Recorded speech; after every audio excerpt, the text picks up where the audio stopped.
Good evening and welcome back, everyone, to NASSCOM DSCI's Annual Information Security Summit 2021. And as promised, it is time for us to now begin the Innovation Box. Well, this is in order to provide impetus to the growth to the Indian cybersecurity startups. DSCI conceptualized the DSCI Innovation Box. And this year happens to be the 8th edition of Innovation Box. Now, we once again have with us Ms. Rama Vedashri, the CEO of DSCI. And I would like to invite her on stage and to give the welcome note and to also introduce the jury members.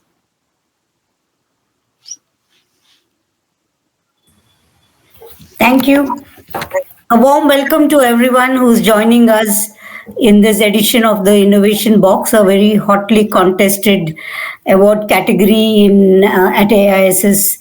We used to have it on ground, and I'm sure that was a lot more fun. But all the startups who join us at Innovation Box compete very hard to be able to win. All the previous winners have really shown a lot of growth and success, and it's great to see this kind of nurturing and growth story of all finalists of Innovation Box year on year. And particularly PwC and my team have been evaluating the entries. This year I see very interesting 5 entries who are competing for this. It's interesting that all of them have a different solution. One of them on ransomware detection, breach and attack emulation, risk prioritization, cyber risk scoring, and hardware-based security solutions for endpoints. It's a very unique format where we have an esteemed jury chaired by Mr. Raman Roy, former chairman of NASSCOM and, of course, founder and chairman of Quattro. Then we have Rajneesh from Angel Network, Ratnaboli ma'am, CISO of National Informatics Center from Government of India, and Ketan from TCS. They'll be in the jury, but most importantly, the winner also gets selected through audience voting, where I urge each one of you to evaluate all the startups on the merits of their products, their solution, the team that they have, the solution architecture, and do participate in the audience voting so that we can select the best winner. The security product of the year has already gone through the jury evaluation and the finalists have been announced. And this is the last category where the winner needs to be selected. And thank you, jury, all the 4 jury members, particularly Mr. Raman Roy, for giving your time to be able to evaluate. I think leaders like you giving time to evaluate the startups, it's a lot of nurturing, and I hope post the Innovation Box, the 4 of you all will also be able to provide some mentoring and guidance so that they can really go to market and become successful. Best of luck to all the 5 startups. We have Darshan with us. Mr. Darshan Shantamurti is founder and CEO at CISA, and he'll now tell us more about the Innovation Box. Over to you. Thanks, Samriddhi. Pleasure being here. I hope you can see my screen. Just trying to pull that up. Okay, let me share my screen. Awesome. All right, very good evening to everyone. I would start by making a comment. What we have seen is compliant organizations are getting compromised. That's one thing that we've been seeing. So as part of this Innovation Box, I would start by sharing some of the key learnings that we've had as a payment forensic investigator. My name is Darshan Shantamurti. I am the founder CEO of CISA. Many of you would know CISA as one of the first payment data security companies in India. And over the years, we have kind of developed many centers of excellence in terms of our services and products.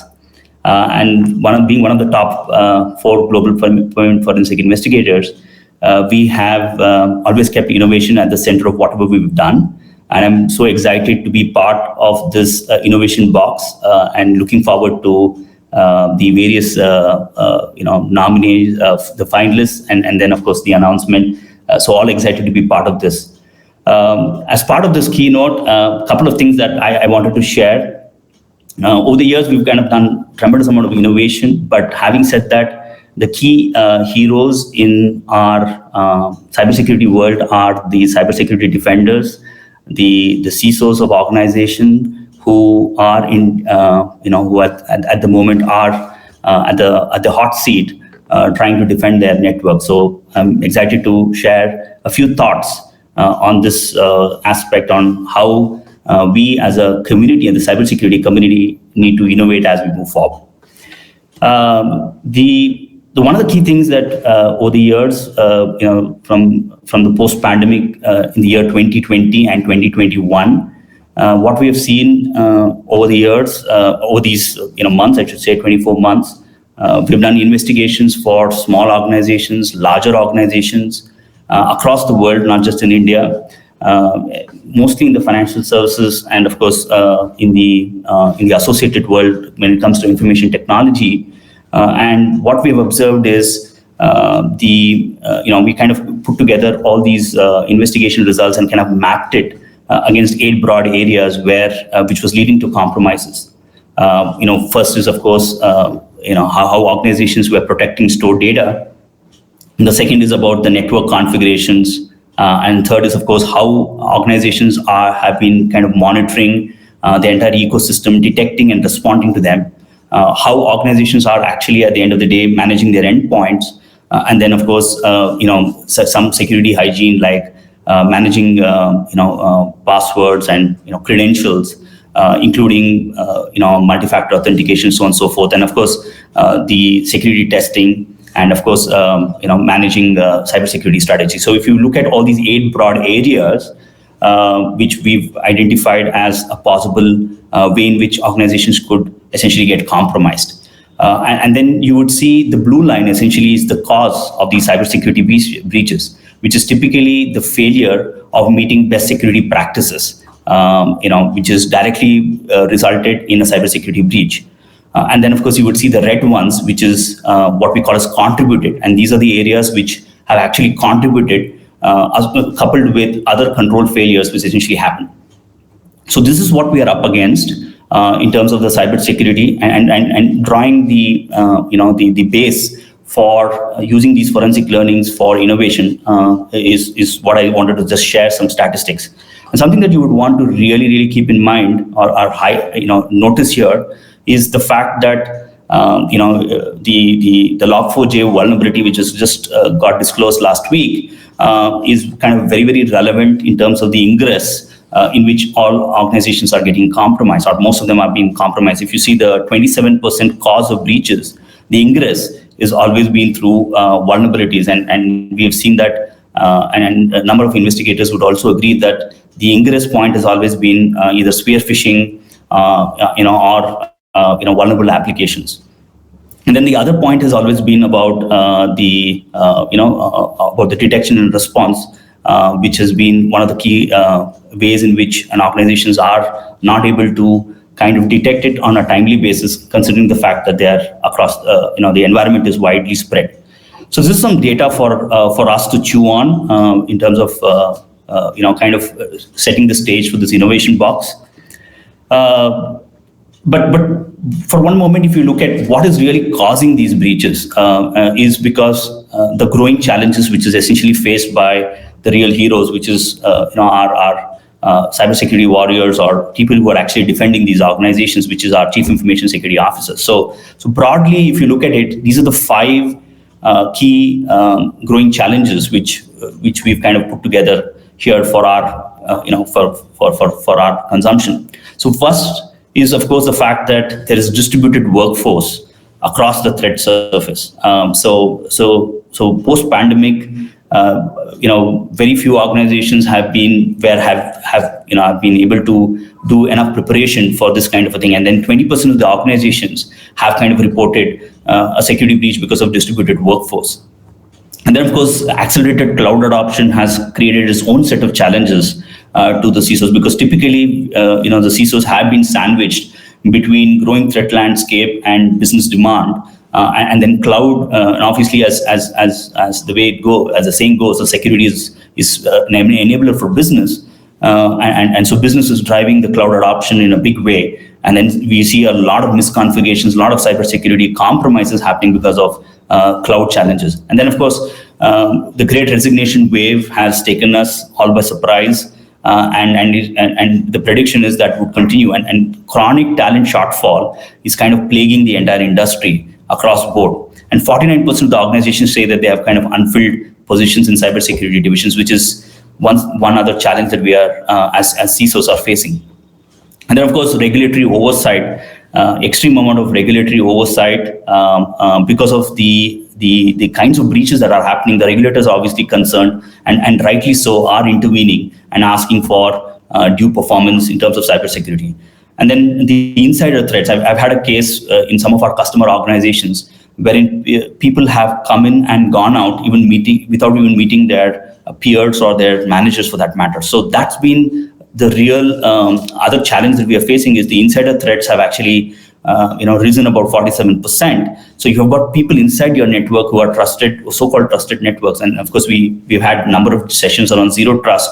But the reality of it is that we've got increased amount of exposure, and 47% essentially are saying there's they're kind of seeing increased threat. So these are the real challenges that are being kind of faced by CISOs today, and it is being sandwiched between growing business demands and of course the growing challenges. So what's the option? So why are we talking about this in an innovation box event? It is the fact that this is the precursor for the need and the pain that we all have to kind of innovate and reinvent ourselves. So as Albert Einstein once said, insanity is doing the same thing over and over again and expecting different results. And we can't. And so we have fundamentally the operating system of all of us as cybersecurity defenders have to change if we were to essentially have expect different results, and that is where the innovation essentially comes in. I'm so glad that DSCI is doing this event and this session on innovation, because it's of what I said in our panel discussion. Innovation is no longer an option or a good to have; it is a necessity, and I'm so glad that we are all talking about it. So what do I so as part of our keynote, what are my thoughts around redefining innovation, and how do we learn from forensics or the investigations that we do? So how do we marry both the forensic learnings and innovation, and how do we drive innovation through our learnings of of the investigation that we have seen? So I've kind of put up something simple so for all of us to consume. So basically, the way I feel that even if we were to take any one of the three here, it's going to make a big impact. So first is a rapid automation, or automation first approach. We've talked about cloud first, and a number of other first concepts, but I think the automation first is one way of looking at things today. Faced with severe skills shortages, we have no other option but to actually automate as much as we can. And as a community, in the cybersecurity world, we've been talking about many use cases of artificial intelligence and machine learning, but practical applications of it has not been that, it's always been good to have, but now it's going to be a necessity. So I see that organizations as moving forward, and even technology solution providers like CISA will have to bring in increased amount of automation to benefit the CISO community and provide that kind of leverage. The second is the single pane of glass view. So it is quite natural today that as CISOs, many of the CISOs are losing visibility across the organization because of heterogeneous systems, security solutions, point-in solutions. So integration is going to play a very, very key role. And getting a single pane of glass view across the enterprise is going to be something very, very, once again, a necessity for organizations today. And you've got work from home, you've got cloud, and in cloud also you've got multiple cloud environments today, which organizations are inheriting because of acquisitions, because of business compulsions, and so on and so forth. And the third, I spoke about this earlier in our panel today as well, which is the shift left, which is, so traditionally shift left has been a concept which has been in vogue in our security testing process. That's how the entire concept of shift left came in. And we've kind of, as cybersecurity professionals, brought it into DevSecOps. But the point of the matter is shift left cannot be restricted only to DevSecOps. but has to go into everything that we do, including the ultimate acceptance that we are going to get compromised someday or the other, and we need to be forensic ready. And I'm happy that many of the regulators across the world have also started, especially the central banks, have started mandating many of the financial institutions to be forensic ready, knowing very well that organizations have to be ahead of the curve and ability to contain the damage once actually these things happen. So my takeaway and setting the platform for this innovation box is these three takeaways, which is first automation, second is single pane of glass view, is getting visibility, and then shift left. And then how does this play out? A classic example which we have done at CISA, I have kind of put it out so that people can relate and kind of experience how this innovation essentially actually translates to benefits for an organization. We had one of these, we had one of these banks, one of the first digital banks in Asia, which was born in the cloud with literally 0 branches.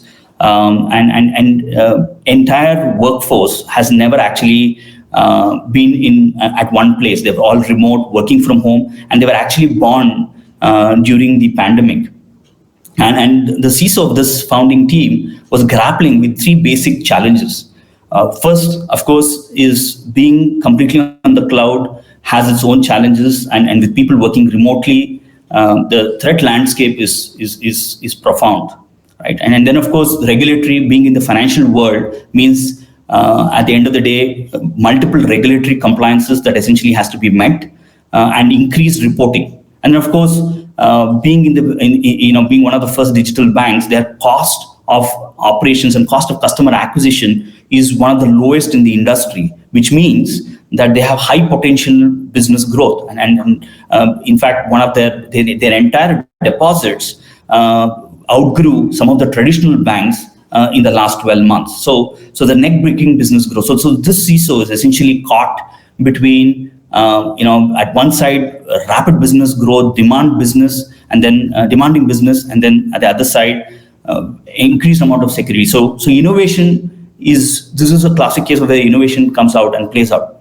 So one of the key things the digital bank essentially took was to have a complete control over the data across their environment using one of our solutions on the radar, which essentially gave them complete visibility across both home, cloud, and on-premise, and including heterogeneous, including their on-premise environments if they were to actually go in the future. And then, of course, the complete monitoring of that, because at the end of the day, the detection and response has to be not contained only or not monitored only for their cloud environment, but even at the endpoints. So bringing concepts like net flow monitoring, which was typically cannot be done in terms of the traditional systems, could essentially be done because they were completely on the cloud. And then using technology and using effective MDR solutions, which we kind of help them with, could actually resolve that particular monitoring. And then, of course, the fact that they had to comply with the regulators on a continuous basis has to be followed up with continuous compliance. And then we could do that with one of our solutions. So the end result of this innovation or the concept of bringing in this technology and was a single dashboard of management. And then, of course, preventing for both, preventive and detective solution, and also being ready for any forensic investigation need to be, which otherwise would have costed them millions of dollars in investment, and then the lack of security posture. So this is just an example how organizations have to keep innovation at the core of what they do. And I'm so excited that today, as part of the DSCI, the entire ecosystem is looking forward to the many of the startups which have actually come out with the products, and I'm eagerly keen to look at each of the solutions that are there and contribute to this innovation that is there. And at any point in time, if you have any questions on the forensic investigations or any of the reports, feel free to write to me and I'll be happy to answer. So with that note, wishing all the best for all the contenders or the finalists for today's innovation box. With that note, Samriddhi, back to you. Thank you so much.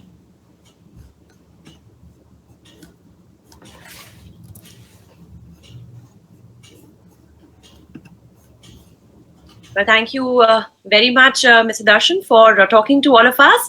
And I'd like to now invite Mr. Anas Vikar, Director PwC, for the process overview.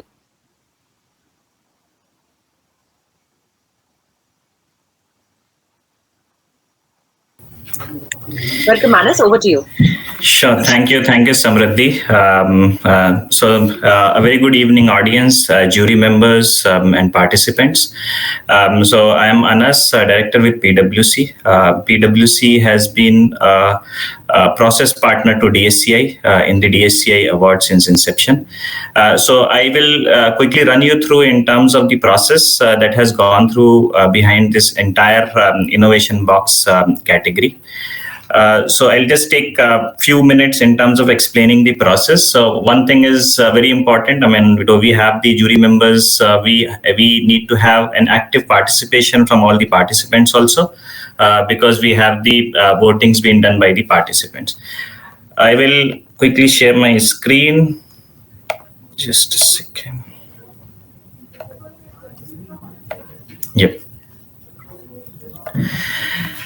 So, just giving a little bit of introduction about the award. So, as we all know, I mean, this DSCI Excellence Awards started from 2011. This is the 11th edition that we are running as part of the DSCI Excellence Awards. There are 3 segments that we have as part of this overall award thing: corporate, product, law enforcement. So today, the session that we are having is within the product category, which is around the innovation box. This innovation box category, we have this thing started in the year 2014, and this is the 8th edition which is running. So PwC has been the process partner for DSCI in this entire DSCI Excellence Awards. We have been supporting DSCI right through the nominations, eligibility, and the evaluation process, just to make sure that appropriate standard mechanisms are being followed throughout end to end. The whole of the objective of this innovation award really is that, okay, we have seen a lot of cyber security companies taking initiatives within India. They are embarking on the entrepreneur journey as well, and there's a significant requirement which is there within the country also to encourage the innovation, recognize brilliant ideas, and support early stage startups to become established companies in the area of cybersecurity. So that is the whole genesis of this innovation award, and this has been running quite successfully for years now. And this time also we have got very good responses, very encouraging responses from the participants, and it was really hard for us to sort of take them, just do the entire activity processes in terms of evaluating and shortlisting the amongst the various nominations that we had received. Just quickly introducing the jury members. So we have Mr. Raman Roy, Chairman, MD, Quattro Global Services, ex-Chairman, NASSCOM, founder. So he is going to be the chair of jury. So we have Mr. Ketan Vyas, Global Head, Software Security Assurance from TCS. We have Mr. Rajneesh Kumar, Managing Partner from India Angel Network, and Ms. Ratnaboli from DDG from NISE. So we have so jury members are going to evaluate the startups who are going to present their products. We also would request an active participation from an audience. We have the provision that, okay, audience can also sound their support the startups in that manner with the products that they like. And the votes from the audience are also going to be counted in the final evaluation of these startups. So those are the things that we will explain subsequently over here. Now, in terms of the startups that have been shortlisted, so we ran a very extensive process in terms of evaluating all the nominations that we received. And as I said, we had quite an encouraging participation in this category this year. And we had hard time in terms of evaluating all the nominations and coming up with these 5 shortlisted ones. So we have 5 startups who are going to do their respective presentations today as part of the innovation box. First one is the Cyberstank Corporation. The other is Secnorex Technologies Private Limited. Third one is Seconize Technologies Private Limited. Fourth, Tax Security Private Limited. Fifth, Whitelint Global Private Limited. So these are the 5 startups who are going to sort of showcase their innovative products in the area of the cybersecurity. Now, broadly, in terms of what we expect as part of their, quick pitches that they're going to make. Not usually, and these are the sort of evaluation parameters also, which jury members are going to evaluate each startup on. And we will have the audience also voting for this for the individual startups. The evaluation parameters are broadly around 3 categories. So first one is the product idea, which is more in terms of how relevant this idea is with regard to the cybersecurity challenges which are being faced, the novelty of the idea, how new this idea is, the unique selling proposition for this, and what is the vision that the whole idea is sort of trying to put down in terms of solving the cybersecurity challenges. Second is around the product roadmap. When we say roadmap, that okay, we have this product which is there, but what are the relevant prospective features which are going to be there as part of this product, which will help resolve the cybersecurity challenges? What is the market strategy the startup is proposing for this particular product? And what is the monetization strategy also, in terms just to make sure that okay, the early stage startups are also able to monetize their products and are able to establish themselves as the organizations. Last but not the least is around the organization profile in terms of the leadership, management experience, and the promoters who are associated with the organization. So these are the 3 broad categories of the evaluation parameters based on which jury members are going to evaluate. And based on which we would request audience also to poll for their respective startups. In terms of for today's process, we will have a quick one by one. We will call upon these all the 5 shortlisted startups. They will do a quick presentation of 5 minutes covering those parameter areas and maybe the other areas of relevance that are going to be there. After a 5-minute presentation, we are going to have a question and answer round. And then after this thing, we will open this up for a audience voting, 30-second voting. Meanwhile, a jury is going to provide their marks, etc., and evaluate the individual startup. At the same time, for that particular startup, audience is going to poll within 30 seconds. We'll explain in terms of what the polling is, how the polling is going to be, and how you have to sort of poll for each of those startups. Now, in terms of the final evaluation criteria or calculating the scores, so we will have around 70% of weightages given to the jury members' score, and 30% of the weightage is going to be given to the audience poll that we are going to have. So we will have the we will compile the scores from jury members and the audience polls, and based on the different parameters which are being defined, based on the scores which are being given, we will have the final winners for amongst the startups that are going to present. But those winners are going to be announced tomorrow. So we'll have this entire activity of presentation, scoring from jury members, and voting from the audience today. Now, with regard to audience scoring, I think this is very important, critical. So would request each one of you to have a quick scroll through this one. So each presentation, audience would be asked to rate the product. So there will be a rating which will come onto your screen, and you can for each of the presentation did by the startup, you can rate on a scale of 1 to 5. 1 is the lowest, and 5 being the highest. And we will, there will be around 30 seconds of the time we will announce that will be given to the audience to rate the startup which is there. So please do vote after each presentation, and your votes are really going to count in terms of who is going to be the winner.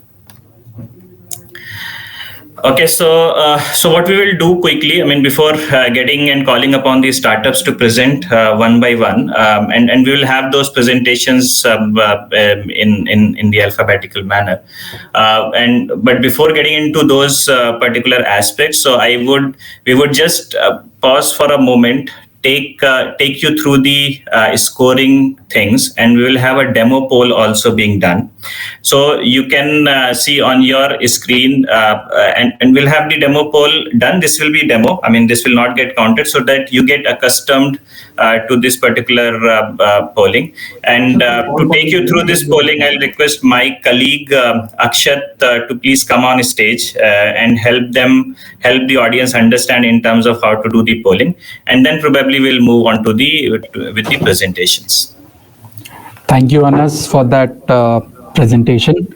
So we'll quickly do a demo for the poll, which Anas just spoke about, which is the audience poll. So can we put up the demo poll? And remember that 1 is the lowest score, 5 is the highest score. Yes, that's important. Yeah, so you would see a pop-up on your screen now. You can click on Go to Poll and select from 1, 2, 3, 4, and 5. So you would see that the percentages are also getting reflected real time. And we'll have a 30-second poll for this, after which the poll will close.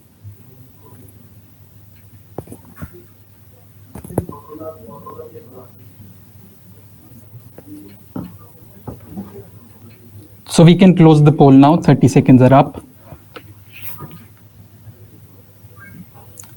You see the results. So we'll do that individually for each of the companies, which will get accounted to the audience poll. Yeah. So we move over to the jury now for the presentations.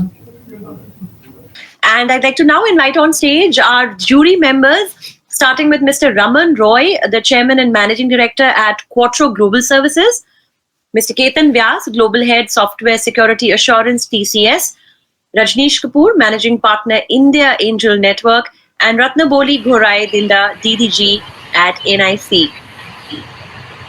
Over to you.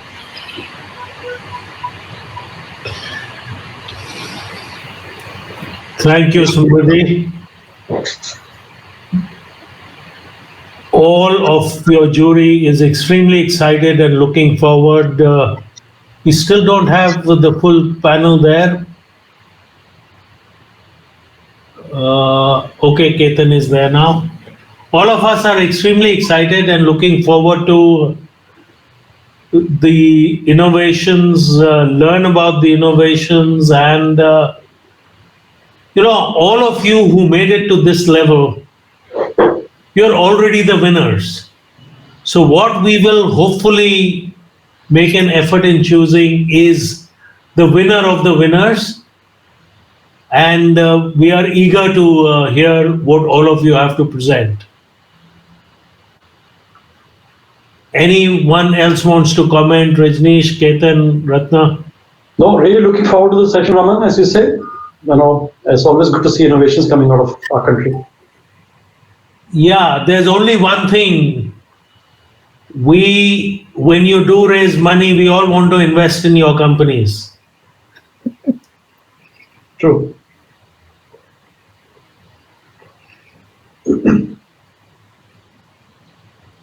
Okay, let's go. Cyberstank. So the first startup that we have is Cyberstank, and I would like to call Rohit on the stage to give the presentation. You have 5 minutes, and we'll intimate you after the end of 4 minutes.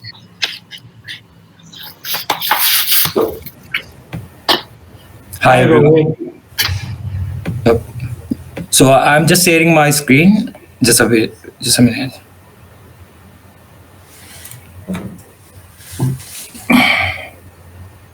Are you able to see my screen, right? Yes. Okay, so I will start. Just a minute. Hello everyone, my name is Rohit Mankoti and I am the founder of Cyberstank. We scrutinize file before ransomware run. Despite huge investment in people and products, many companies still struggle in detecting sophisticated malware, due to which attacks like ransomware are skyrocketing, and mimicking ransomware adversaries with breach and attack simulation is still not been addressed. According to Tech Republic, organization in United States reported the largest number of ransomware attacks, followed closely by those in UK, to the Middle East and APAC region. At Cyberstank, we have introduced crypto caching technology as a new multi-tier approach that specializes in detecting ransomware using a self-learning behavior heuristic, which is very different from traditional solutions such as signature-based detection or periodic backups. And on the offensive side, we simulate technique used by different ransomware in a safe execution environment. After numerous years of cybersecurity experience and consultancy in mentioned company, I have understood one thing: team is as important as product. We have a mixed combination of sales, co-developer, and threat hunters with more than 10 years of experience, and our team is building new technology in new era. What we have done, we have entered into Microsoft Virus Initiative program, specially designed for antivirus company, and technology has been aggregated by AMSO, which is Anti-Malware Testing Standard Organization. We have associated membership with Maryland Tech Council and CIT, which is Center Innovation of Technology, which is Virginia-based institute. After that, we have been graduated from Mark 37 Accelerator. Also, we have a 25 plus OEM collaboration, including Avera, Bitdefender, ThreatQ, where we are sharing our malware feeds and research. We are also working with open source, cloud source threat intel platform like Polyswarm, Oversight, while our virus total integration is still in process. Notable mentions. Here are some appreciation notes by our partner company. This is from Polyswarm CEO statements. Oversight adding our engine to the Meta Defender portfolio with other industry giants like McAfee, Sophos, Trend Micro, and Symantec and Microsoft Defender also. We have recently showcased a detailed technical case study of DarkSide Colonial pipeline attacks at AVR International Summit also. Products. Our three product enable the organization to address its cybersecurity posture continuously and automatically. Smartbox is an advanced premium and scanner-based API for ransomware, where we provide a threat intel APIs also, so people can use in a premium basis, and after that it can change to premium also. After that, AISS is a platform that mimics and simulates ransomware techniques aggregated by Cyberstank R&D Center. Scrutiny detect ransomware using crypto caching technology, which is the first line of action for any kind of a ransomware without reliance on any signature. Product in glance. We have a product in glance with offering from premium to enterprise, with easy deployment in cloud to on-premises with offline version also, and integration mode with security control like SIEM, endpoints, and network control. So now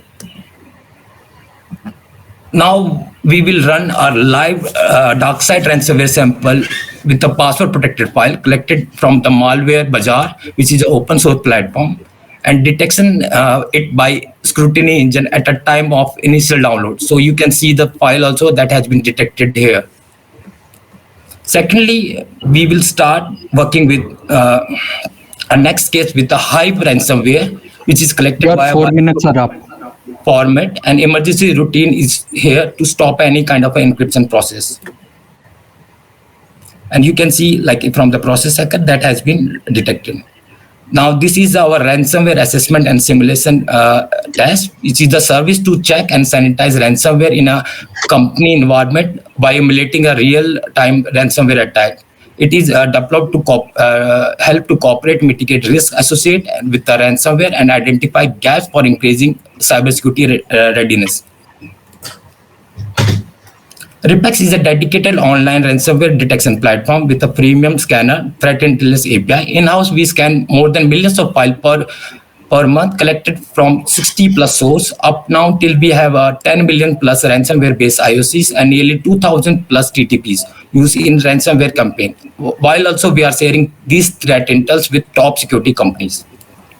Rohit, your 5 minutes are up. Yeah, we plan to reach a wider market with our premium threat API that will help our potential client integrate them into security control for a quick validation, seamless education with OEM and MSSP with collaborative approach. And we are also started our ransomware. So Rohit, the 5 minutes are up. Yep. We'll keep it at We'll that. move to the jury questions. Yep, and thank you everyone. So can I start with the question? Talk to us. Rohit, talk to us about what is competition. Just a minute. Yep. What is your competition in the marketplace? So we are thinking like Sophos has also started the same kind of a technology which is crypto guarding. So Sophos, and there is Acronis, which is another company who are working on this ransomware based protection. So Sophos and Acronis are the two competitors we see in the market. Why are you superior? So we have started this crypto caging technology, and we have provided that kind of a technology to other company also. Like right now, but we have done the integration with the Polysom and Opiswat that market us like we are different from other companies, and we are like bringing a new innovation in the market also. Rohit, would you not be competing with McAfee's and this world, because they also kind of, at least I'm thinking from a user perspective or the end user perspective. They have So right. So from last 5 to 6 years, we are working on this project for the ransomware detection. We are No, I know, but the end user has the option of installing a McAfee and similar antivirus tools.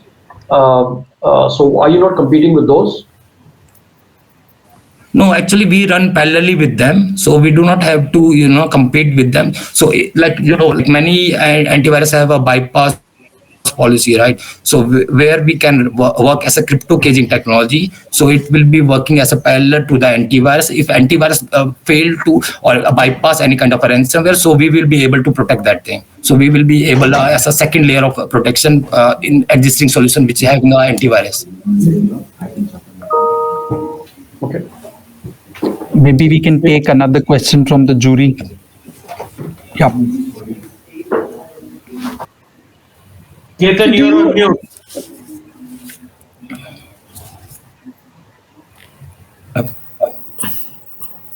Am I audible now? Yes, you are. Yes.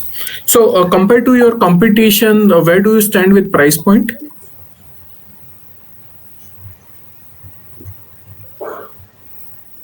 Rohit, did you hear the question? Actually, what we have started as a kind of a lean team, we are concentrating mostly on the. Actually, I can't hear you. Yeah? But actually, when we started about the pricing, we do not work on a B2C model or B2B model. Right now, we are just concentrating on OEMs and MSSP. So where we can put our engine there and they can utilize our scanner app capability and intelligence what we are providing right now. So our main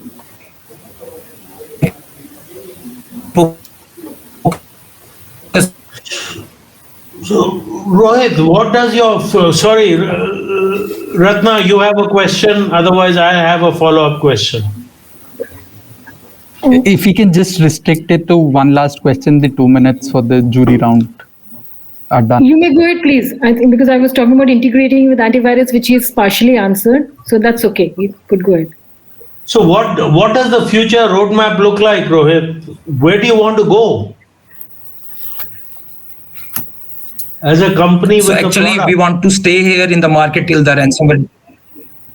So we want to stay here in the market till there is a threat, the ransomware threat in the market. So we will be like, maybe the company must be known, like this is the company who work on the ransomware on the 3 field. Like we do the detection also, we do the sanitization of ransomware also, and we do the training of program for the ransomware also. Like we are building such a ransomware task force where people will be educated about the ransomware, and they will be know how they can mitigate or how they can they can encounter with this kind of attack in the future also. If we can now move to the polls, can we have the poll for Cyberstank up?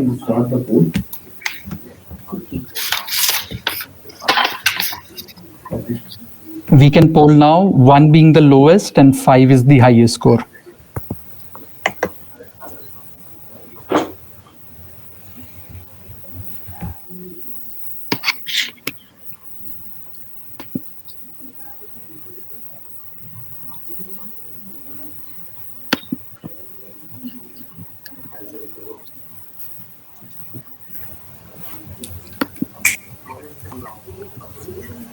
Sure. 30 seconds are up. We can close the poll. Thank you, Rohit. Yeah, thank you everyone, and thank you for your time. Thank you, Rohit. Thank you. Yeah. We can now move to Karthikeyan from Secnorex. Can we have Karthikeyan up on stage?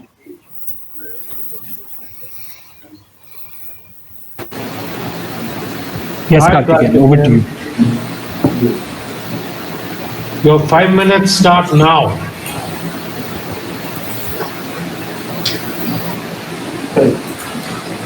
Good evening, everyone. I'm Karthik, co-founder and CEO at Secnorex. Tracking the evolving threat landscape. Today, the threat landscape is evolving. Advisories are employing more sophisticated techniques to defend against these advisories. We need a robust malware analysis platform, which can analyze even the most evasive malware.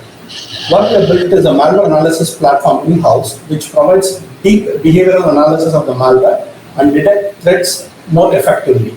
With this as the core, and with our extensive experience in cybersecurity and threat intelligence, we have built a technology stack that can effectively defend against the sophisticated advisories. We have built a vast storehouse of malicious communication data by actively monitoring prevailing threat in the wild, including the deep and dark part of the web. Our threat intelligence contains extensive IOCs and threat signatures. To make this rich threat intelligence more accessible to the customer and to put it to real use that benefits the customer and to defend against the evolving threat landscape, we built a platform that can perform automatic breach and attack simulation. Karthik, I can't really see your screen. It is coming all fuzzy. Do you want me to reshare it again? Let me try again.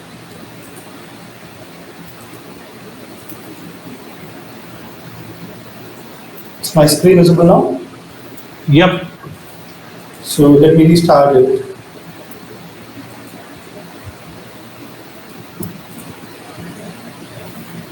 So tackling the evolving threat landscape. Today the threat landscape is evolving and the advisories are employing more sophisticated techniques. To defend against these advisories, we need a robust malware analysis platform which can analyze even the most evasive malware. We have built a malware analysis platform in-house which provides deep behavioral analysis of the malware to detect the threat more effectively. We have built a vast storehouse of malicious communication data by actively monitoring the prevailing threat in the wild, including the deep and dark part of the web. Our threat intelligence contains the extensive IOCs and threat signatures. To make this threat intelligence accessible to the customer and to put it into real benefit and to defend the customer against this evolving threat landscape, we built a platform that could perform breach and attack emulation with the current and relevant threat data and analysis armed with continuous security validation, detection and response. The organization will be more secure from cyber threats and confident in their cyber readiness. All our technology products are built in-house with our team. And all our product and services are powered by this technology stack, and we're aiming at providing a proactive defensive service. The key difference that we bring into the table is the malware analysis environment, which is beyond the traditional sandboxing technology. We have the entire environment replayed on which we analyze our malware, which provides us the opportunity to understand even the most evasive malware and build comprehensive visibility into the network and process activity. The extensive IOC report that we generate contains network indicators, SNOTs, record of signatures, device indicators, and Sigma rules. And our behavior analysis reports are available in VirusTotal. We are one of the 14 behavior analysis providers in VirusTotal. Since we have the entire environment, we are able to study the entire stages of malware attack, including the lateral movement, which includes initial infection, north-south communication of the malware, process creations, which will cover the living of the land, fileless type of malwares, east-west lateral movement, lateral process creations, and the call home from the lateral movement node. 4 minutes are up. This intelligence that we have built is powering our Penetar platform. We take the most prevalent threat scenarios and emulate it in our Penetar platform to identify gaps in the customer environment and remediate any of the vulnerability that is identified with the threat signatures.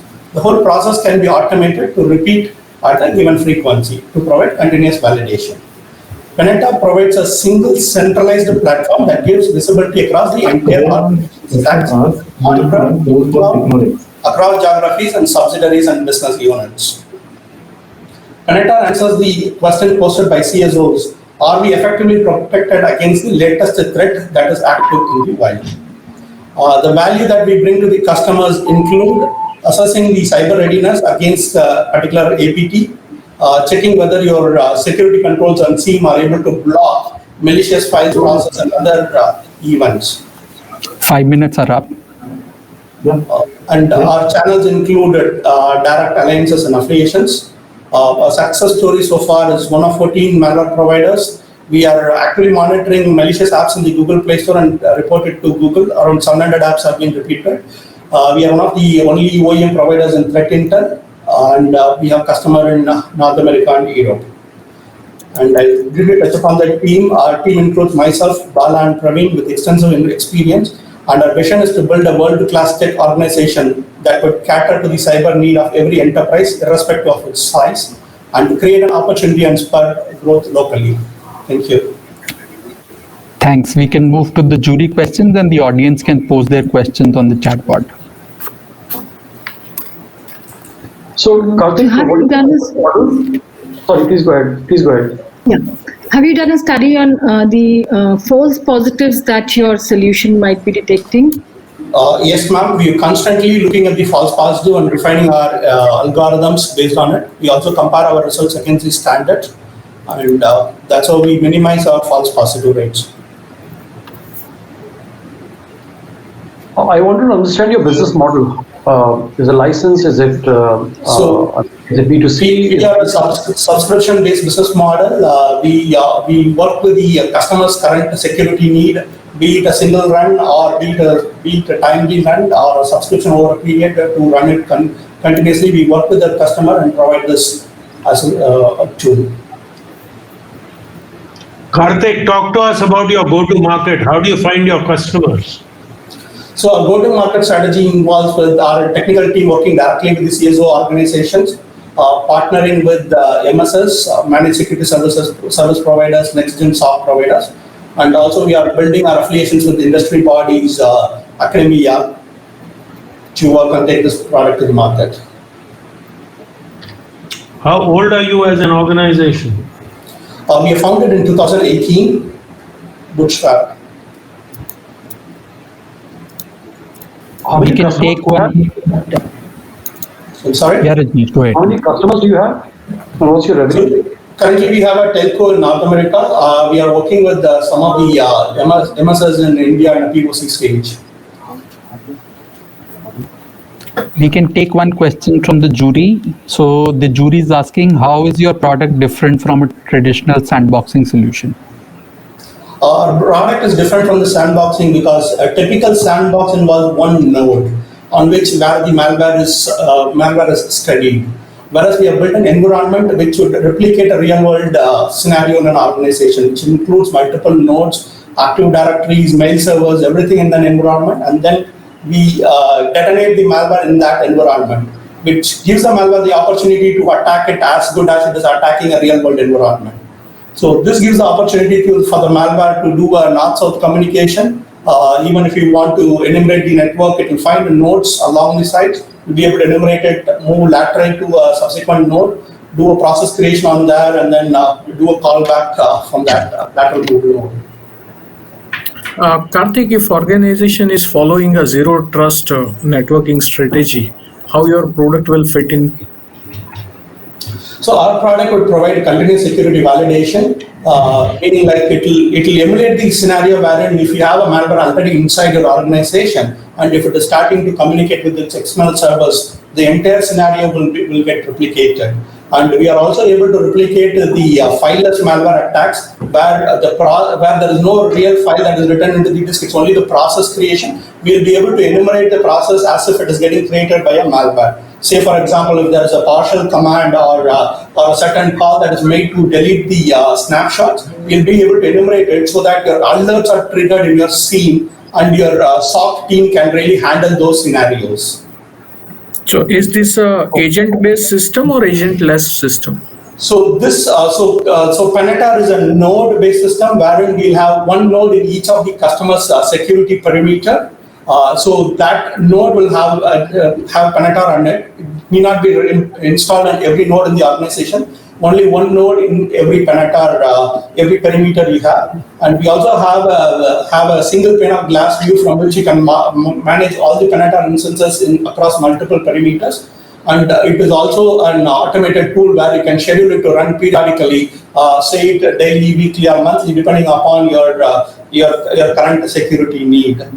Since we are actively monitoring the wild for new threats, once we identify any prevalent threat, we'll be able to update it to our Penetar suite over the air and get the perimeter validated in a matter of few hours.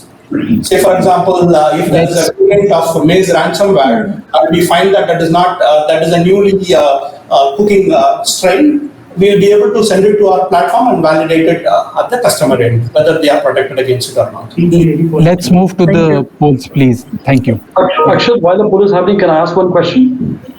Rajneesh, actually, we are well over the 2-minute limit, so if we can, yeah. Yeah, can we have the poll? Question, I will be offline for any questions. Yeah, the poll is up.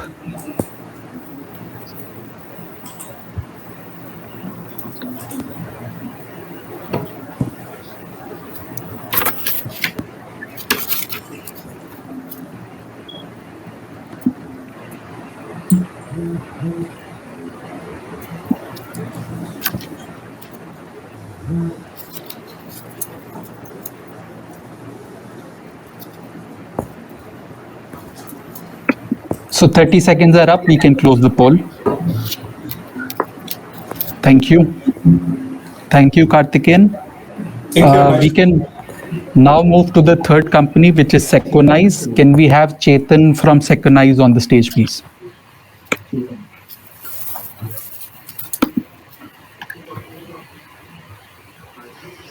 Yes, Chetan, go ahead. Hi, Chetan, go ahead. Okay. Thank you. I'm just bringing up my screen.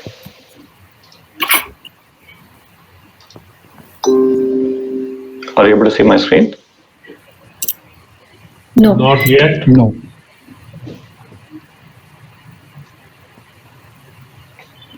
No? No. Share it, sharing. Let me do it again.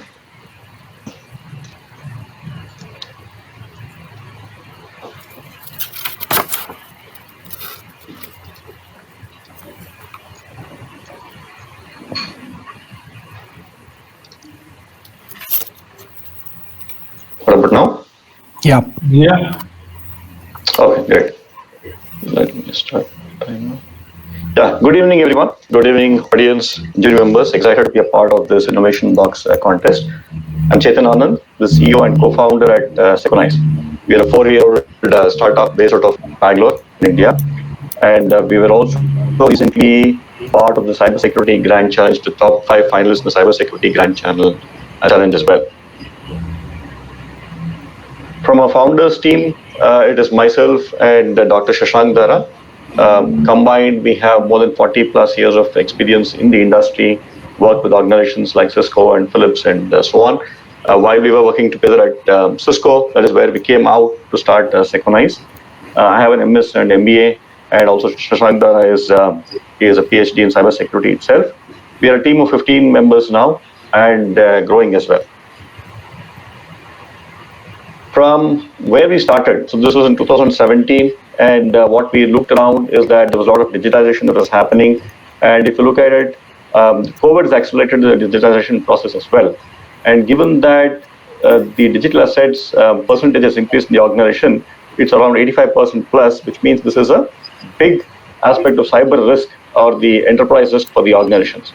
And given the World Economic Forum report, it's again the top 3 risks for any organizations for doing business. And as also, the attacks are increasing for every kind of organization that is out there. And we started looking at the root cause, and this was also alluded by Darshan when he spoke about in his keynote address, that the root cause of all these things were some of the issues that were already known. So the question was, why was the organization not knowing that they had this issue? Or even if they knew, why were they not prioritizing this issue? And being the top risks in the organization, even the management and the board is very interested to know what is happening, what is the posture of the organization, and is there a way that can be expressed in that business terms for the management as well. Not that the organization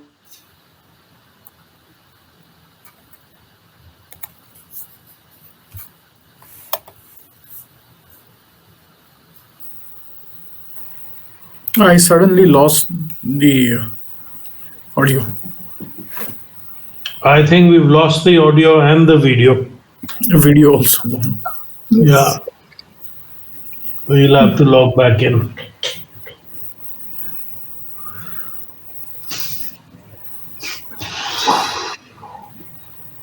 We are all on stage, right? Or we are on stage. Yes.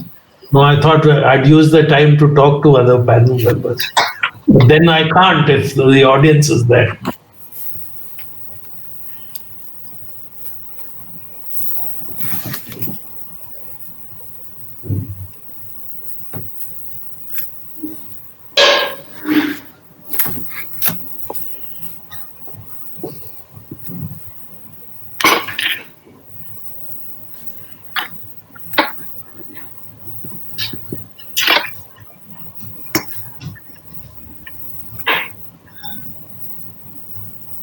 Hi, there's a certain little technical glitch from Akshat's side, and he's going to be joining us shortly. In the meanwhile, I'd like to tell our audience to keep sharing with us their feedback on the social media using the hashtag AISS 2021. And you can, in fact, also tag us using our handle @DSCI_Connect on Twitter. And we also have, in fact, over the next 2 days, we have another set of interesting sessions lined up for all of you. I'd like to remind all of you about the leaderboard. As you can see on the top right corner of your screens, there's a stack of gold coins, and those are, in fact, that is what you can collect, and you can refer to the point distribution chart on how you can accumulate those points and gold coins by being active and interacting on the platform through the 3 days on AISS 2021. And like we told you, the top 3 winners are going to win cash prizes. And in just a few moments from now, Akshat is going to be back with us and tell us about the next presentation. And we will, in fact, also be announcing the names of the winners by the end of the day. And the jury members are with us already. Akshat will be joining us in just a few moments. Please bear with us. Thank you.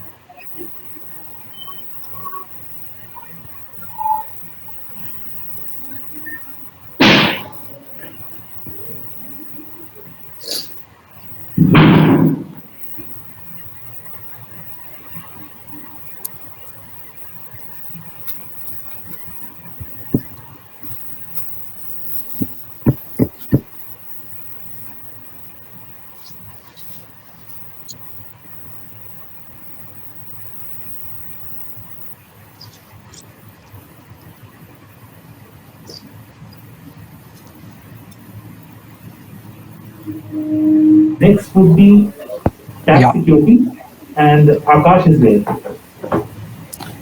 So I think Chetan from Seconize is facing some issues. So we can have Akash from Tax Securities to go ahead with the presentation. Yeah, okay, that makes sense. Can we have Akash from Tax Security? Yeah. Hi everyone. Hey Akash, you got to us sooner than you thought you would. Go ahead, Right, Akash. So, let me just quickly share my screen, and there we go. Please let me know when you are able to see my screen.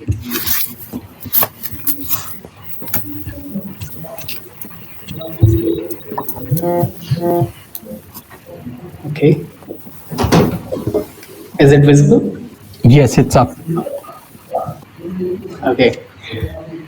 So let me introduce myself. My name is Akash Joshi. I'm Director is of AppSec at Tax Security.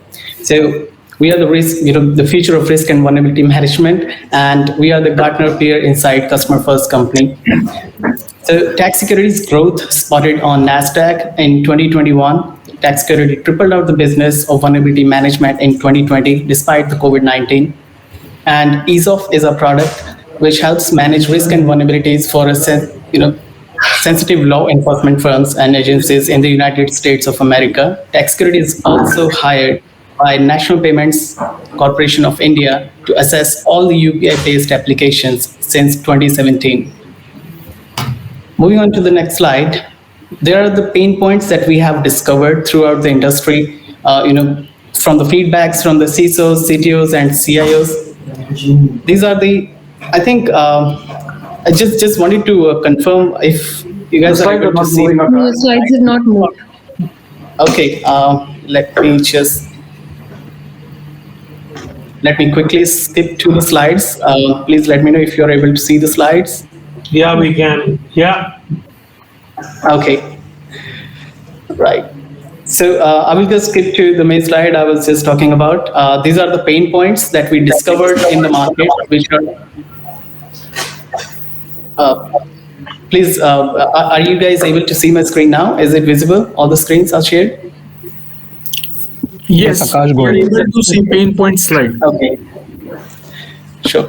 So the pain points that we discovered through the feedbacks that we have, collected from the CISO CTOs is basically the limitations of the legacy VMDR tools. So vulnerability management tools, right? Basically, these are, one can only see the risk assets and scan the tools and don't offer any added data integration for the context and prioritization and remediation abilities.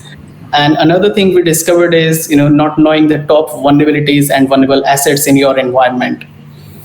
The next thing we have is basically, most of the organizations have multiple business teams and tech teams, and also the business unit, different business units. But the point is, they are not able to run multiple drills and manage the vulnerability posture throughout all their teams, and they are not able to eliminate all the risk in a timely manner just because of there is too much to manage.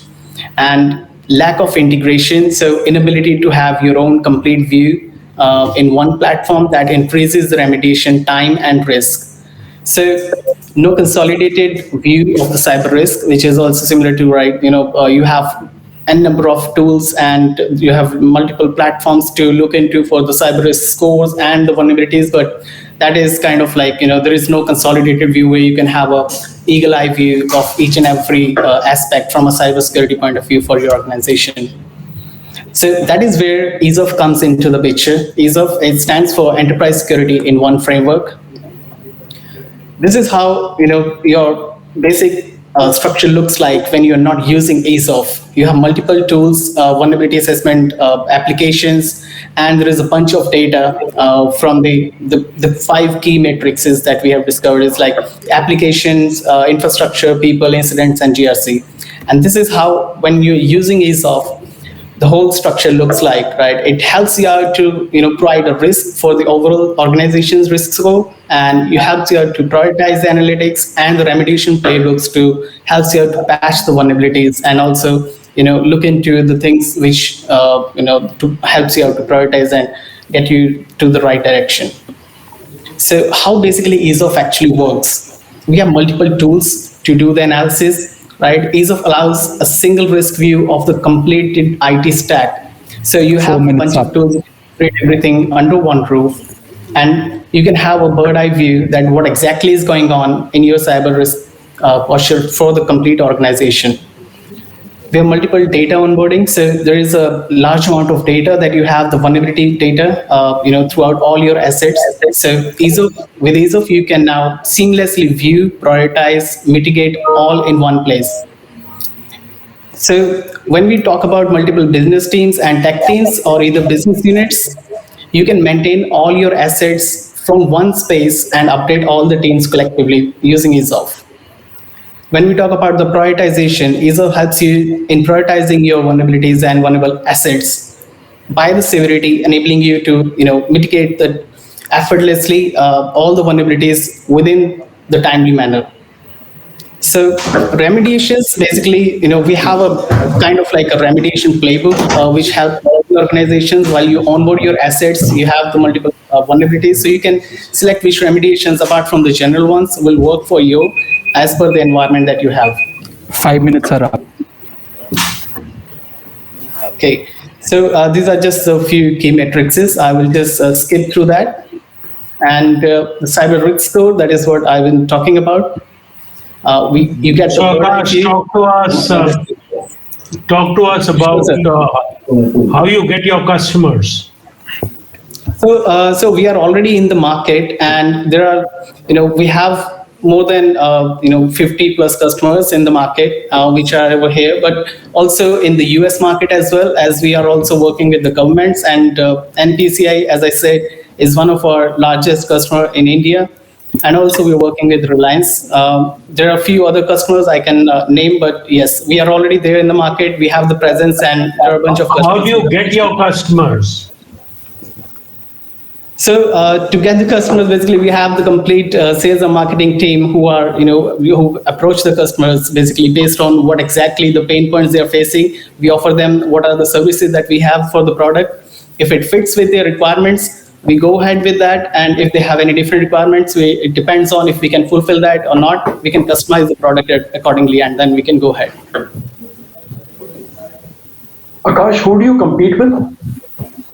So as a product in itself, if we talk about, we don't have competitor because we are merging everything in one platform. But on a module wise, if we talk about like vulnerability assessment or penetration testing and source code review, yes, we have a bunch of competitors in the market. Let's say Qualys, Nessus, and there are a few in the market. So yes, those are our customers, and those are our competitors.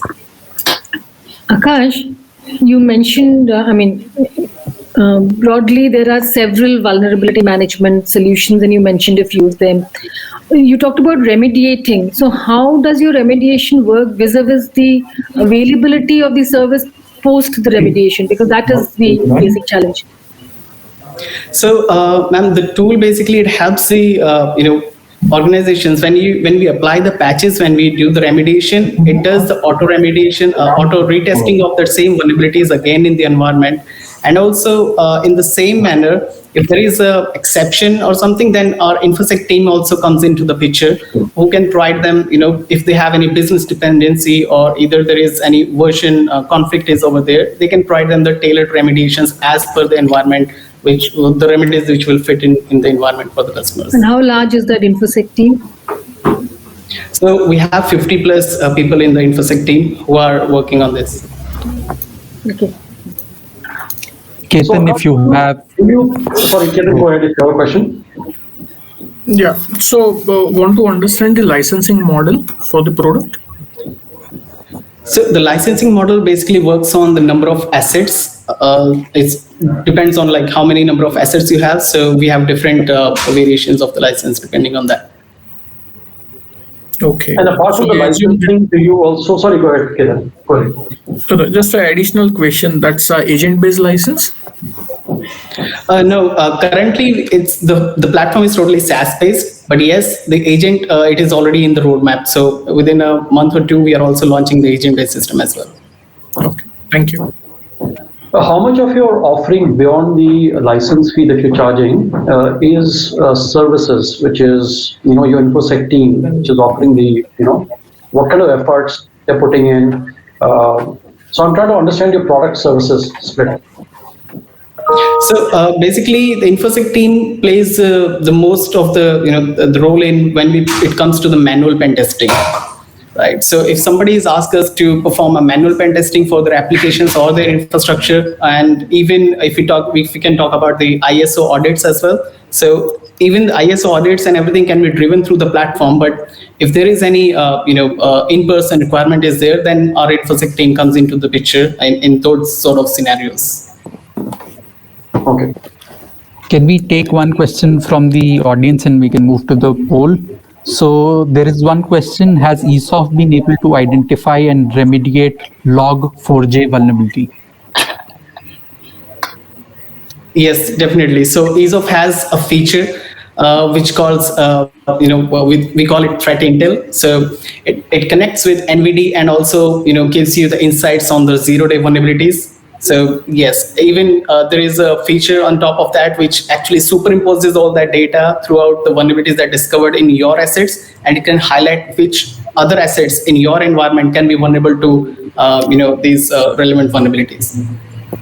Okay, can we have the poll for tax securities up? The poll is live. 1 is the lowest, 5 is the highest. Once poll is over, we'll take Mohit on stage. Hoping for the best.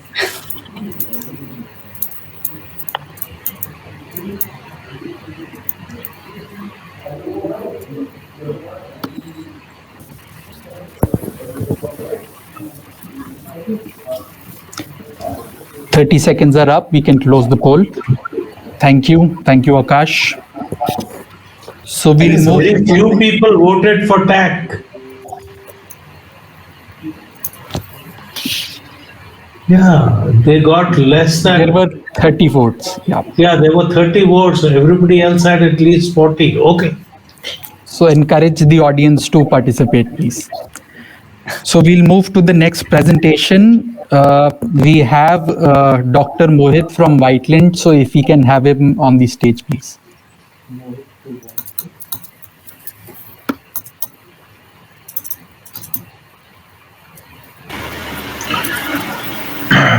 Namaskar, jury. I'm Dr. Mohit Soni. I'm from Whiteland Global, and I'll now be trying to share my screen.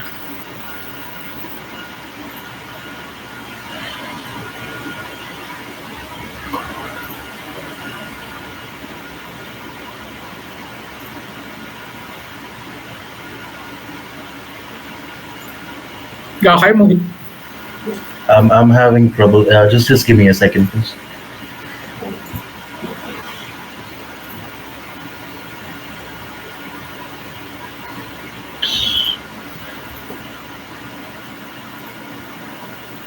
I'm sorry, I'll have to share the entire screen.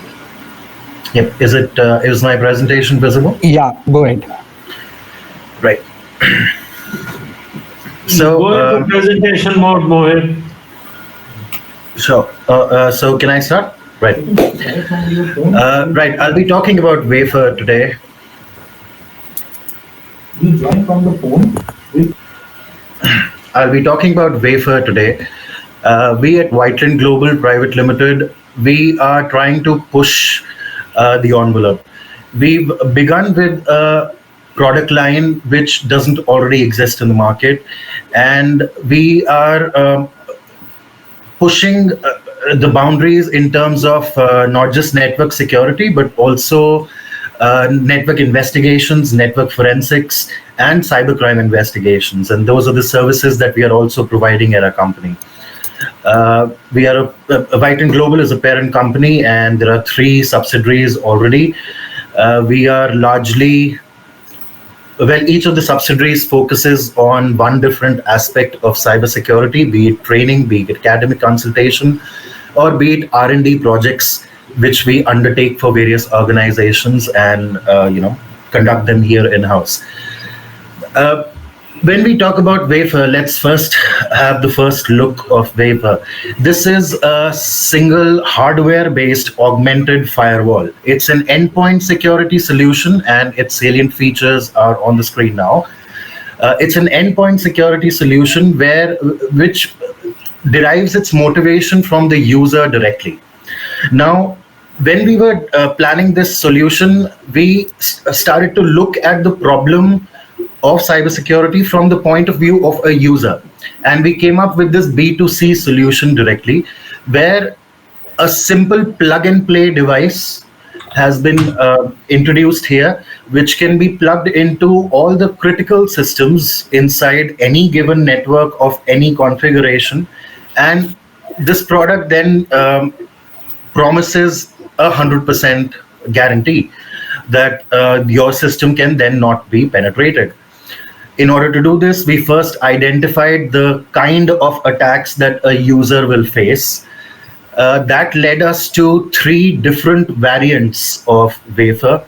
They are called Wafer Nova, Wafer Supernova, and Wafer Chip, depending on the end user they go to. Now, what we did here was we identified the sort of attacks that a user faces, like I said. We differentiated these attacks into internal attacks and external attacks. When I say from the point of view of the user, I mean all antivirus solutions, I mean all firewalls that are already existent in the market, and all endpoint security solutions also, software-based. They still allow a zero-day vulnerability to slip through. Our strategy is based on the content of the network packets. Through the hardware, we are able to capture all incoming network packets in the network layer itself.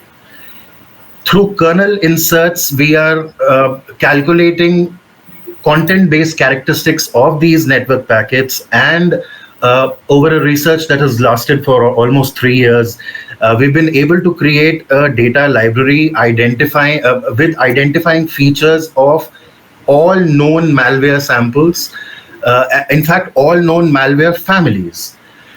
Based on the characteristics of the families, and it has been observed that all zero-day vulnerabilities that have come in the zero-day attacks that have come in the last attack vectors, that have come in the last 5 years, they've all originated from known malware families.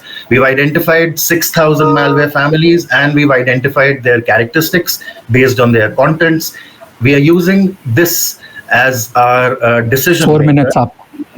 We're using this as our decision maker in order to identify if the incoming network packet is malicious or not. If the incoming network packet is malicious, it is stopped then and there. The IPs are blocked, of course, and the malicious network packet never even makes it to the user layer of the device. So that means it can never compile itself, and you never have to vault or do something to a virus in your system. It never even reaches your system. When you attach this box to your critical system, this box will replace your computer from the network. It will make your device absolutely invisible, and so all your incoming and outgoing data goes through my device. Now, how do we promise privacy in this day in this day and age of data privacy? We have a couple of models. 5 minutes are up. All right. So I can answer a lot of them in questions. Over to the jury. So what we do here is, since it is content-based, it is not dependent on signatures. It can work in augmentation to the firewall, the already existent firewall in the network.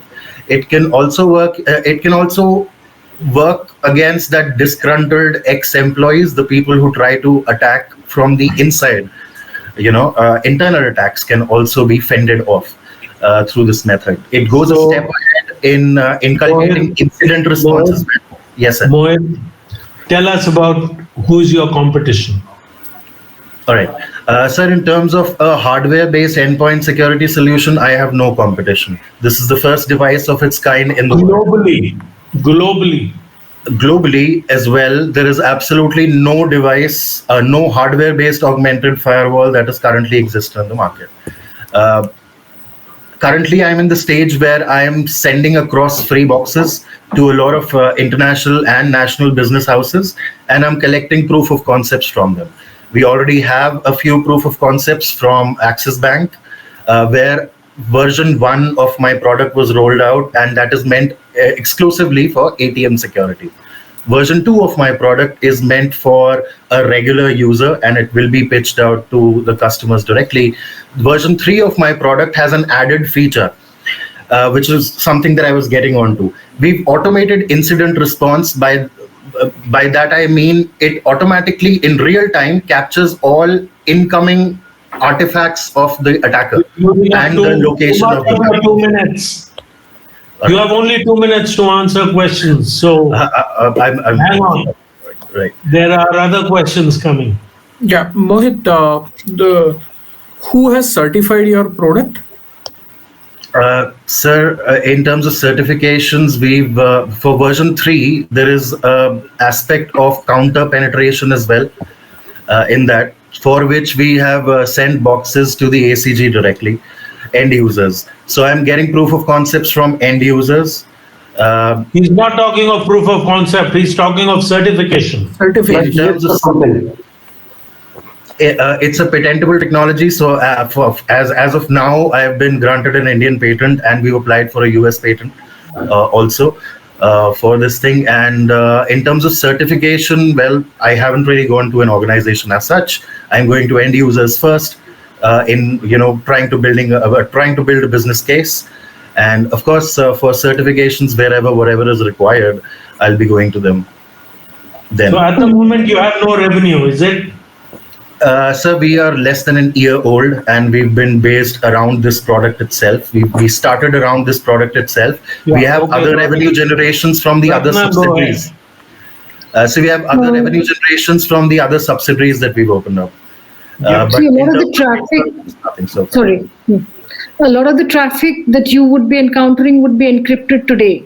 So how would you take care of that sitting at the perimeter? Ma'am, we've created a library of various values of different sorts of packets that come in. Our decision maker is based on that library.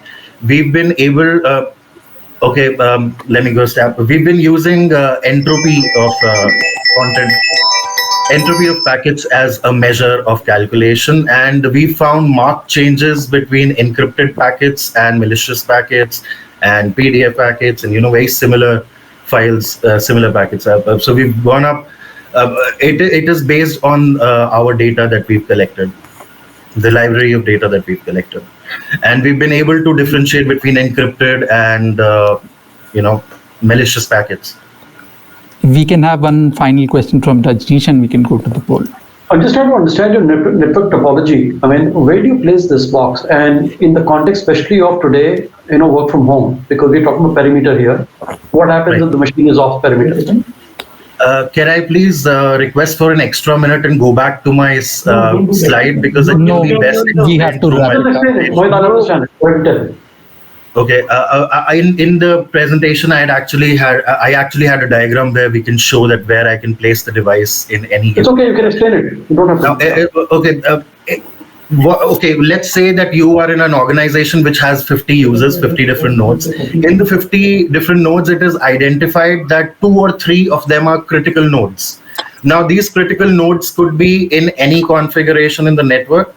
All you have to do is plug and play this box in front of your critical system. We can scale up the solution. We have scaled up the solution to accommodate virtual servers also, because in the US, as a security measure, they don't deal in physical systems anymore. They deal out in virtual machines that are handed over on thin clients. These are regulated through one server. So a scaled up version can be put in front of a server also, and it will protect all the virtual machines that get generated. At this point in time, the single board computer that I showed you is meant for one single system. We can scale it up. It can accommodate up to 200 systems. So virtual servers are also covered. Thank you. We can go to the poll now. Thank you. Yes, sir. Thank you. Sorry, just wait. Can we have the poll for white lit up? Yeah. So 30 seconds are up. 1 is the lowest, 5 is the highest. And request the audience to participate, please.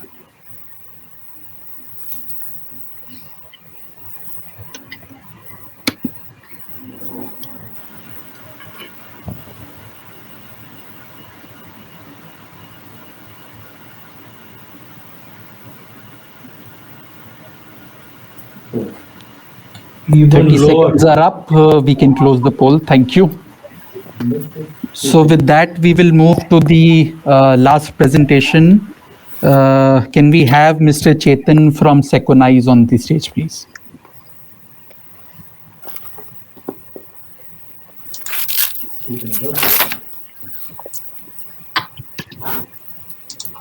Chetan, can you hear us? Yes, I can hear you. Can you see my screen now? Go ahead. Yeah. Okay, great. Yeah, just sorry for the glitch. Just a recap. So we are Synchronize Cyber Risk and Compliance Management organization. And I was just talking about the challenges that we saw and why we started doing what we're doing, which is the DDS Center, the product. Essentially, we're looking at how we can automate the whole assessment itself, how we bring it more holistic, looking at the entire digital footprint of the organization, both cloud and on-prem, and how we can do it continuously to understand what are the threats both from the inside and the outside as well. And while doing all these things, it is very contextual, it is bringing out the risks for the organization. So how we are answering this whole problem for doing the continuous assessment and making it very meaningful for the organization is the DD Center itself is a cloud-based product. It looks at the digital footprint of the organization, both the assets and the applications. I talk about assets and applications. It is all of the website, web applications, mobile applications, the cloud configurations, AWS, Azure, GCP. Across all these things, it looks at what are the vulnerabilities, what are the misconfigurations that are there, how somebody can get attacked, and with that, it computes the likelihood of a breach, which is seeing what are the ways that they can get attacked and most likely to get attacked. And it also looks at what will the impact mean to the organization. And it brings all of this together and comes out with the risk score for the organization for every scenario as well. So it prioritizes all these things and helps them to remediate these by addressing these issues and reducing the overall exposure. And as part of the recent grant challenge as well, we incorporated the auto remediation feature as well, wherein the product does the identification, it does the prioritization of the issues, and also helps you to address those issues to bring down the overall exposure. And this is a hybrid deployment. It can be on the cloud, it can be on-premise as well from the sensor component that we install on premises. While doing all this, we also do the corollary kind of use case, which is mapping out all the compliance gap assessments. So if it's ISO 27001 or NIST CSF and so on, or recently we are doing a lot for the BFSI segment in India, where there are RBI guidelines, IRDI guidelines, and SEBI guidelines and such. So from a feature perspective, of course, we start off with it's a risk-based vulnerability management, identifying the issues and coming out what the risk is. So we are the pioneers in this space, and also good to know that the recent PwC and DSCI report also said that the CISOs in India are looking at risk management approach in the ongoing future. We augment that with also the compliance management to give a view of not only from a risk posture, but from a compliance posture, how the organization is doing as well. A quick glimpse of the product visualization. It brings out the security posture of the organization. So you can see we use AI/ML internally to normalize all what we found, and across the different assets, you can see the different risks, and you can double click the risks and see what are the risk factors and then identify the remediations for it.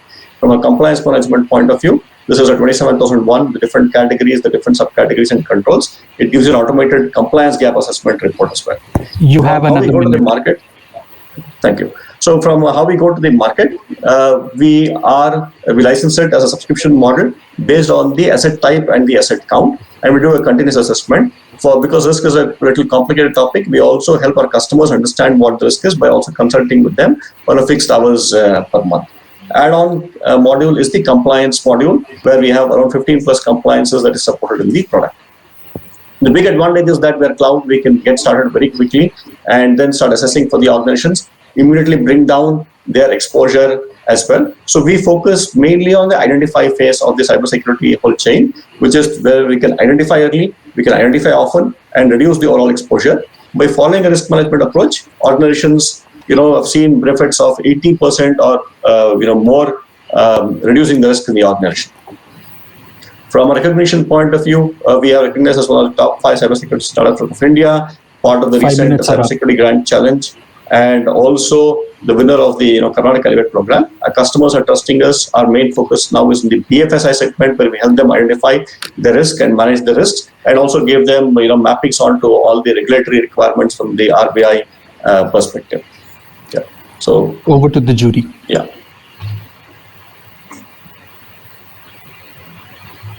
So, Chetan, what we have observed is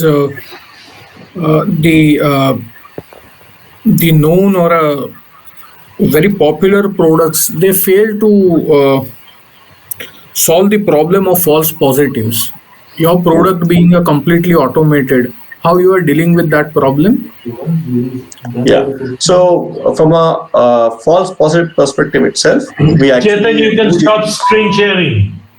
Okay. From a false positive perspective, we do assess all, whatever we assess as part of it, and also we learn from our customers. There is auto learning mechanism where the customers, if we miss out any false positive, the customers can come and mark it as false positive. So we learn, the system automatically learns and doesn't start producing these results again.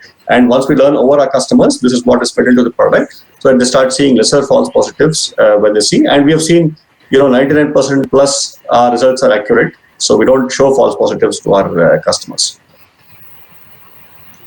Thank you. Chetan, you're sort of depending on your customers to give you the data, at least marking it. So it's almost like supervised learning, right? How do you incentivize your users to actually give you or mark that particular thing as a false positive? I mean, they could just be leaving it on the console. Yeah, so what happens is typically what we have seen is there is almost nil false positives that once we go out. We also have security researchers looking at, ongoing basis our results as well. Now, sometimes what happens is it may be a security issue, but it may not be a real issue for them. They may be experimenting on some side, right? They may have a lab that they're running. So in those cases, it will not really be an issue for them. And that is where they come and mark saying that in that particular context, for their context, it is not an issue for them. And in that particular organization, that use case is identified and known, and it's not shown as an issue on an ongoing basis for them. Correct. Okay. So Chetan, talk to us about your competition. Yeah, from a competition perspective, the typical ones are, even we go to the market, it is definitely the consultants. Our customers still use consultants. Automation is one leap for them, getting into the entire automation part of it. We also help them in terms of integrating with the existing tools. VA vendors, the typical vulnerability assessment vendors, are our competition because people are doing it in different ways today. They have each of assessment happening for the different asset types. So one for their, say, servers, one happening for their applications, and so on. So that is still a competition. What we are trying to get to our customers is to appreciate the risk management approach is not only seeing the issues, but looking at the risk management part of it and addressing the risks instead of just the issues. So if I have to name them, Qualys is one. Tenable is slowly moving into this space over here. In the US, there is Balbrix as well, trying to do the quantification part of it. Many of them don't do the compliance part of it. They don't do the automated remediation part of it. So that is where we are differentiating ourselves as well. And through our product roadmap, we always have this differentiation of, we have done the remediation for AWS configurations now for the Linux virtual machines. We are doing it for Azure, GCP, and so on. So we have a very strong roadmap that we keep building into. And we are, I would say, pioneers in this space, in the risk management space. Can we move to the poll, please? Poll for Technize. Yeah, the poll for Seconize Technologies is up. 1 is the lowest, 5 is the highest.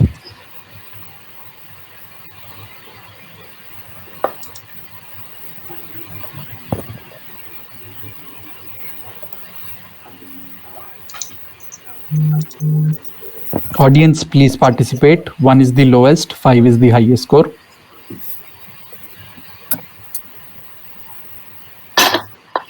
Forward.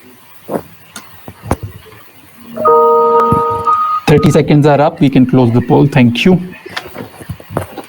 Thank you. So I think we have wrapped up all the 5 presentations from the startup. So over to the MC now.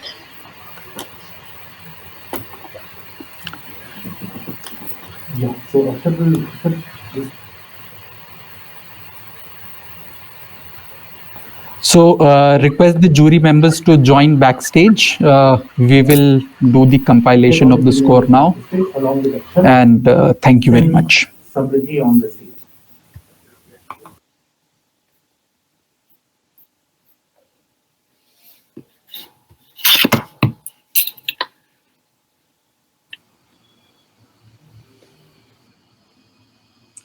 Well, thank you, everyone. With that, we have come to an end of the DSCI Innovation Box. All of our participants have made their presentations, and all our jury members have also cast their votes. And we'd like to tell all of our finalists and all of our audiences that all those who've been shortlisted, the names will be announced on social media. So you can look out at that space for the names of the shortlisted. And the winners, of course, will be announced at the DSCI Excellence Awards 2021. We thank all of you for joining us today. And with this is the end of day 1 of the AISS 2021. Tomorrow we start again at 11:30. And this is in the auditorium. You can refer to the schedule tab on the top to refer to the program details. And we'll see you tomorrow. Thank you. You have a pleasant evening.